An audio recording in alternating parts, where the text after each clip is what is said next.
Amigos, introduciendo un poco lo que será nuestra conversación de hoy. Los fibromas uterinos constituyen el tumor más frecuente del tracto reproductivo de la mujer. Y en el programa de hoy vamos a hablar de los nuevos tratamientos para combatir esta patología que en su mayoría es asintomática y se presenta en aproximadamente el 20% de las mujeres. Para ello nos acompaña el doctor Luis Sánchez, endocrinólogo de la reproducción y especialista en cirugía mínimamente invasiva. El tema es fibromatosis uterina. ¿En qué consiste la fibromatosis uterina y por qué se habla de que es un tumor? ¿Es un tumor maligno? ¿Qué puede pasar con este tipo de condición? Sí, como tú decías, es un tumor realmente, pero la palabra tumor normalmente se asocia a malignidad. En el caso específico de los fibromas uterinos no es así. Y esto es bueno que el pueblo, la gente lo tenga claro. No son tumores malignos. La palabra tumor, en este caso, lo que significa es que hay un cúmulo de células que se replican y que van creciendo exageradamente. ¿De acuerdo? Hay una hiperplasia del tejido, una proliferación anormal del tejido, pero no hacen diseminación, que es lo que hacen los cánceres. En el útero. Ahora, es dentro del útero, correcto. ¿Es asintomática muchas veces es asintomática, pero también produce una serie de síntomas que pueden ir desde sangrados menstruales abundantes, prolongados, sangrados intermenstruales entre una menstruación y otra, síntomas vésico-urinarios, un deseo miccional frecuente, dificultad para la micción, infertilidad, dolor pélvico crónico. Esos son los síntomas. Reglas dolorosas, dolor con la menstruación, aunque en una buena cantidad, mientras están pequeños, suelen ser asintomáticos. A eso iba. Eso dependiendo del tamaño es que se van generando o no todos esos síntomas que enumeró. Sí, hay dos cosas que determinan la sintomatología. Uno es el tamaño y lo otro es la localización. Un tumor tan pequeño como 1 centímetro de diámetro, si está localizado en la parte interna que recubre la matriz, puede producir hemorragias pero muy importantes.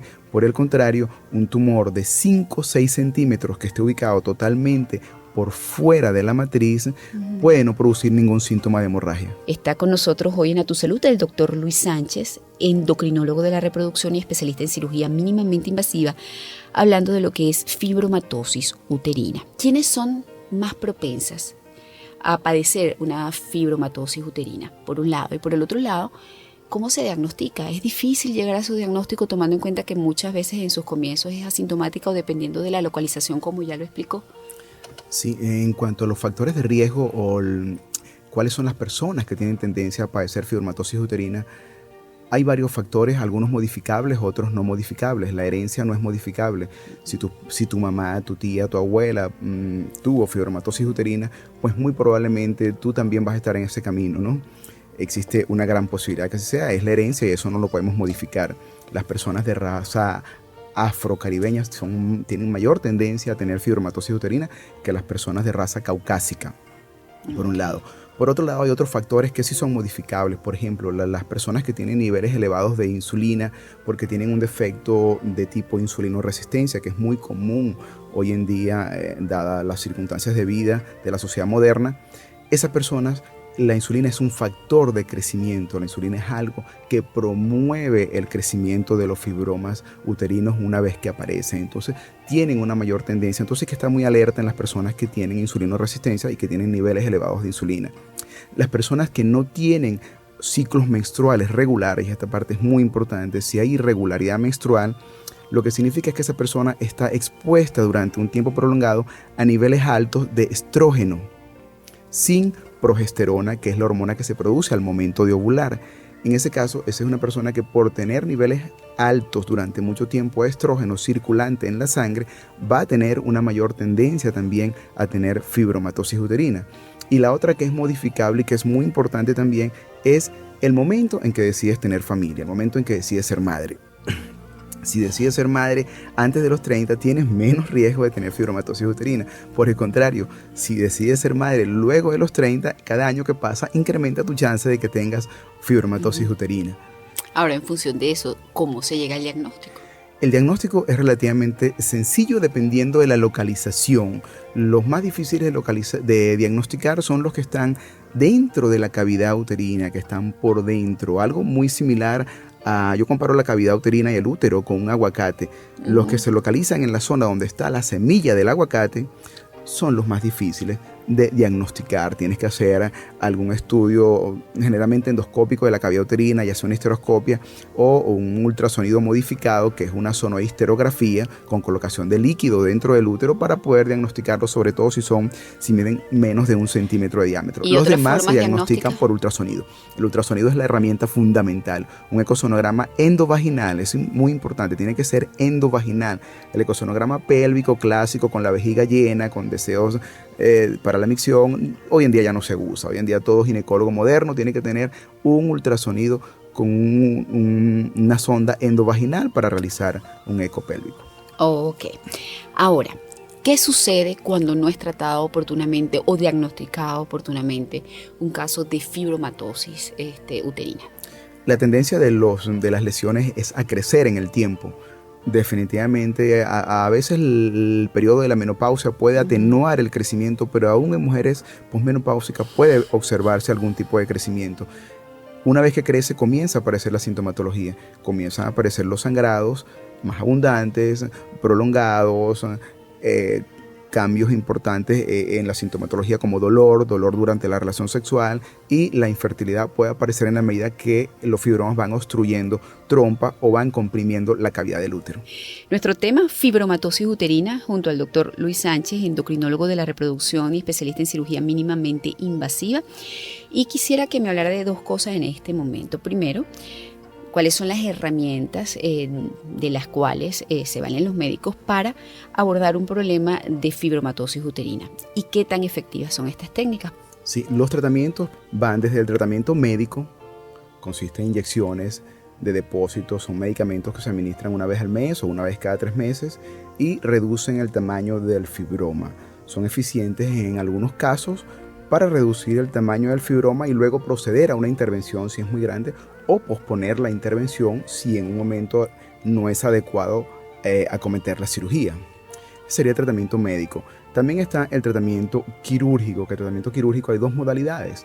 La modalidad abierta, que es la clásica, en la cual hay incisiones grandes del abdomen y se extraen los fibromas o se extrae el útero dependiendo de cuál sea la situación en particular. Es muy importante, esto no lo decide el médico, esto lo decide la paciente.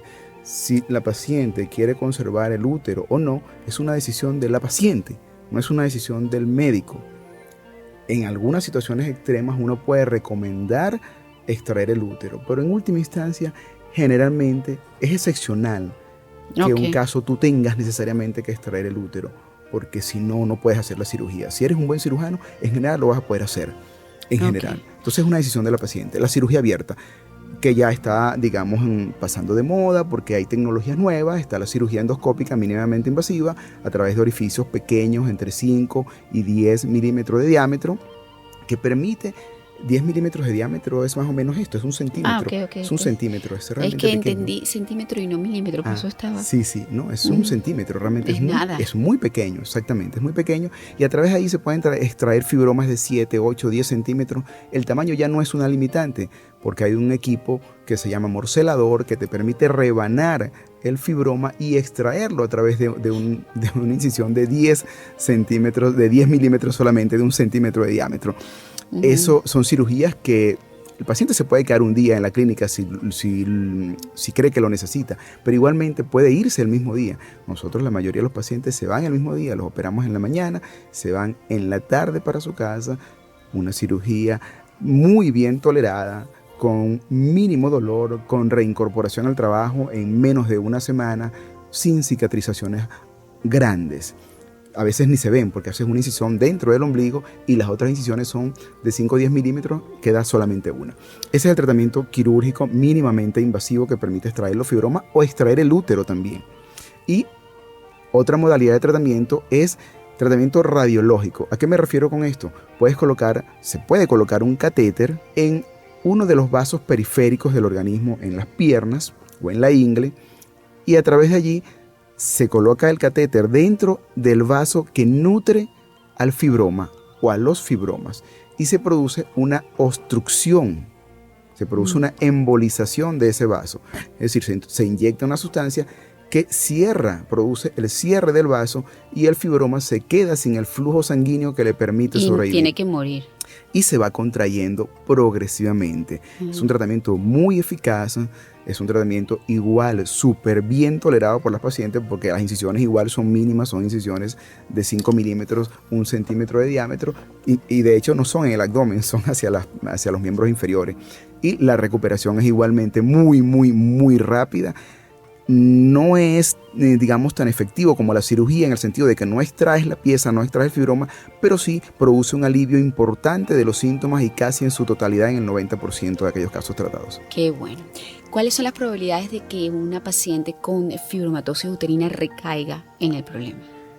Sí, eso es importante. Uno de los argumentos que se usa para extraer todo el útero es evitar la recaída, pero cuando haces una extracción del fibroma y modificas los factores ambientales que hacen propensa a esta persona a tener fibromas, la recaída en un lapso de 5 años está alrededor de 10-15%. Es muy baja. Bueno, muchísimas gracias a nuestro invitado, el doctor Ruiz Sánchez, endocrinólogo de la reproducción y especialista en cirugía mínimamente invasiva. Hasta la próxima.